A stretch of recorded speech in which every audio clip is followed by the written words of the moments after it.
This video is part 2 of our 5-part series on improving relationships and developing character in your homeschool family.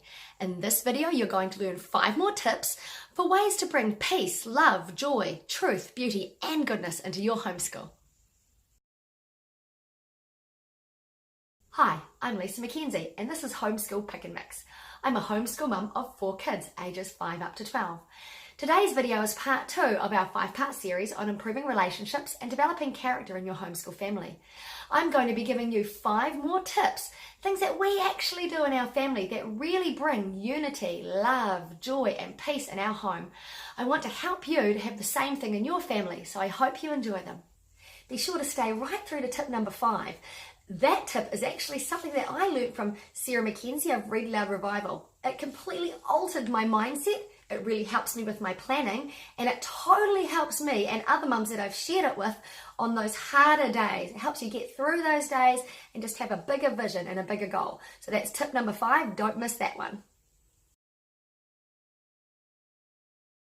My first tip is to create family ways. Now, this is actually when you design ways that your family behaves. You're going to talk about these at a time where everything is just lovely. So for us, we do it in our morning basket time. We sit down around morning tea around 10:30, and we've got the food spread out on the table and everyone's happy and eating, and we've done other things like we might have done a science experiment and some Bible reading and different bits and pieces. And at this point, we talk about our family ways. So what I use to do this is this incredible book from Clay Clarkson. And Sally Clarkson is his wife. You may know who. She's written so many really incredible books.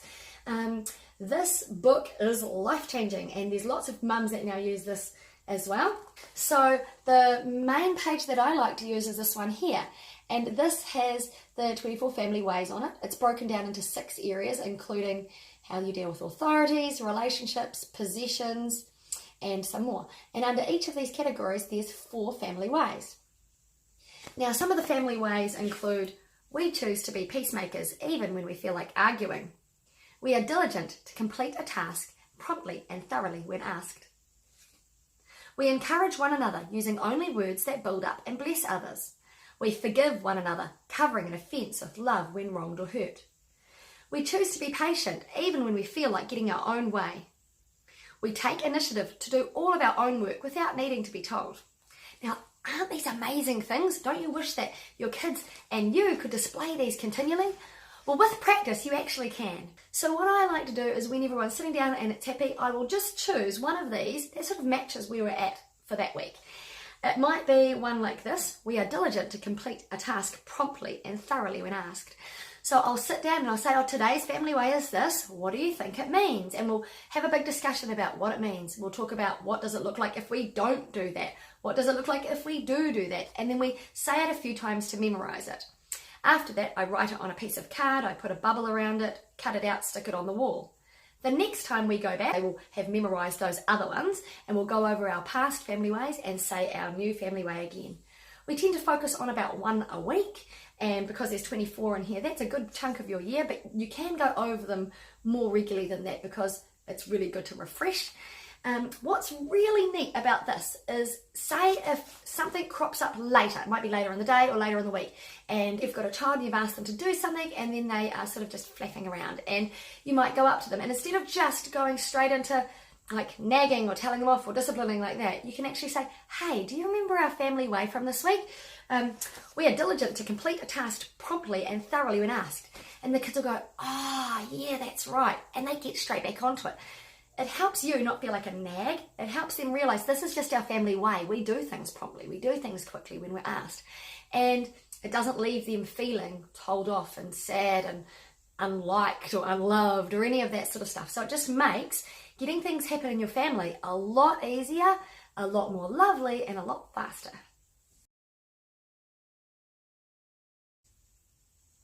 Tip number 2 that I'd like to suggest is get up and be involved.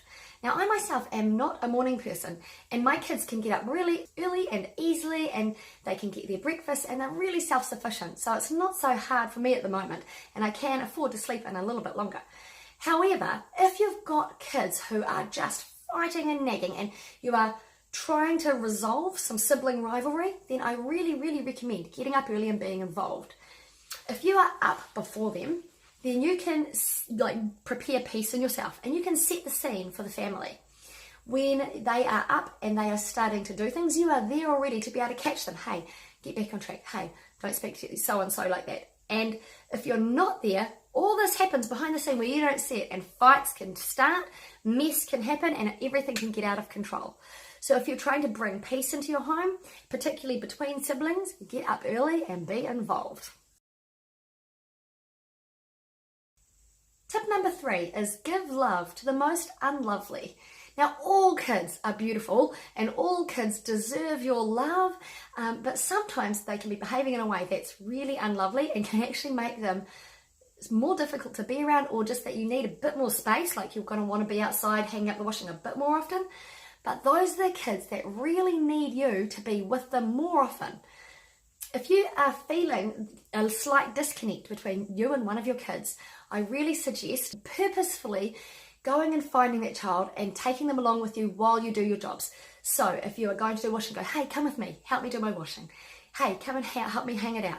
Hey, come and help me take the rubbish bins out. Anything you've got, spend more time with those kids. They're the ones who really need it.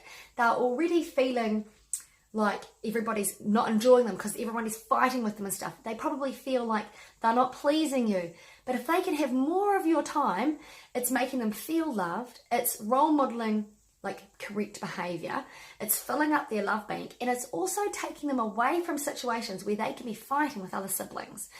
And it gives you really amazing time for long, beautiful, in-depth discussions, or it doesn't even have to be about their behavior or anything, but just things that they are interested in, so you can show that you care. You might be talking about their Lego or their latest creation or their latest drawing or story that they've made or anything like that, but just something that shows them that you actually want to spend time with them. I'm sure if you try this on those kids that you're feeling slightly disconnected with, or slightly, their behavior is so unlovely, you're actually going to notice a massive difference. Purpose to be consistent, and you'll notice within 1 or 2 or 3 weeks a huge change in your family. Tip number 4 is giving yourself and the kids responsibility for bringing love, joy, peace, truth, beauty, and goodness into your home. So what I often talk about with the kids, and particularly at morning basket time, but lots of other times as well, is that we are all responsible for creating this beautiful environment within our home, like a loving environment, one where we can relax and have fun. Now, I say to the kids, imagine if there is Bobby, and Bobby has got a brother called Johnny, and Bobby is just being really mean to Johnny. Is Bobby creating a safe home for Johnny? Is he creating a home where he feels love and peace and acceptance and joy? And he isn't. And so what I like to say is that we're all responsible for creating this. So if one of my kids is nagging at my other kid, then I'll say, hey, how are you going with creating this? Are you making a nice home for this person? I want my kids to have a beautiful home. So then if they go out in the world and they experience just bullying or just a rubbish day at a job or just anything like that, then they can come home, that this is a sanctuary, that this is a place where they're going to feel love and joy and they want to be here and it's safe and it's happy. Now, if inside the home there's lots of angst and lots of fighting and just it's discord and disunity, then that's not going to work really well. So each one of us is actually responsible for creating that. If one person in the family is just causing all the strife, it's not going to be nice for that person. So it's a really easy way to be able to just bring everyone back on track and go, hey, what kind of home are we creating? You've got some responsibility in this as well. So teach your kids responsibility as well as yourself for bringing peace, love, joy, truth, beauty, and goodness into the home. Now, tip number 5 is such a massive thing, and I've told so many people about this, and it's really helped to alter our mindsets and helped us with our planning and helped us on those really hard days, as I said earlier. So, many of you will know Sarah Mackenzie. She has readaloudrevival.com, and she's written an incredible book called Teaching from Rest. I highly recommend that you get this book. But if you want to have access to the content really quickly, on YouTube, she's actually done a 3-part book club series on it. So part 1, part 2, part 3. Part 1 sets the scene. Part 2 and part 3 really got into it for me. And if you've only got a short amount of time, those are the ones that I really, really recommend. Now, what the tip was she said this. Imagine one of your kids, any one of your kids, it doesn't matter, but now they're about 30 and they're in a restaurant with some friends that they work with. And one of them says to your child, "So, I hear that you were homeschooled. What was it like?" Now, what 5 words do you want your kids to say? Not 5 words do you think that they'll say right now, that might be a different thing. But what 5 words do you want them to describe your homeschool as? For us, it was things like safe, fun, taught about God, real family connection, things like that. Now, that can really help you in your planning. So when you're planning, often we can have a very academic focus, but this helps us to go, actually, my goals are bigger than just academic. They're for all of this. So I'm going to try adding in all these other parts so I can bring about these goals that I would really like my kids to be able to remember our homeschool as. Also, on the days, like if you ever have a day and the kids are sort of all nagging each other, it just seems all going like not to plan, then you can come back to this list. I really like having it as a post-it note stuck on the wall. And you can come back to this list and go, okay, this is my 5. This is what I'm aiming for. I'm not going to throw in all these other fancy things that sometimes we can do as homeschool mums, but I'm aiming for this 5. And if it takes putting on The Sound of Music as a DVD and giving them popcorn and lining them up on the couch and giving them blankets and hot chocolates, do it. Because then you're going to be bringing in what you're wanting, your peace, your love, your joy. And it actually helps you to accomplish your goal of how you would love them to remember your homeschool as, what the experience is for them and your family while you homeschool. So there we go. That's 5 more tips for improving relationships and developing character in your homeschool family. I hope they really help you to bring more peace, love, joy, truth, beauty, and goodness into your homeschool. If you like this video, click that like button. If you'd like to hear more from us in the future, hit subscribe with the little bell notification button that's beside it so then you can be told the next time we make a video. If you haven't seen part 1 of the video, click on this little white card up here now. It will take you through to it. I'd also love to hear from you in the comments below. So if you scroll past the other videos, you'll see the comment box. Tell me if there's any of these tips that you're planning on trying, or if there's anything that you're struggling with in your homeschool that I might be able to make a video about that could help you in the future. Thanks so much, happy homeschooling, and have a great day.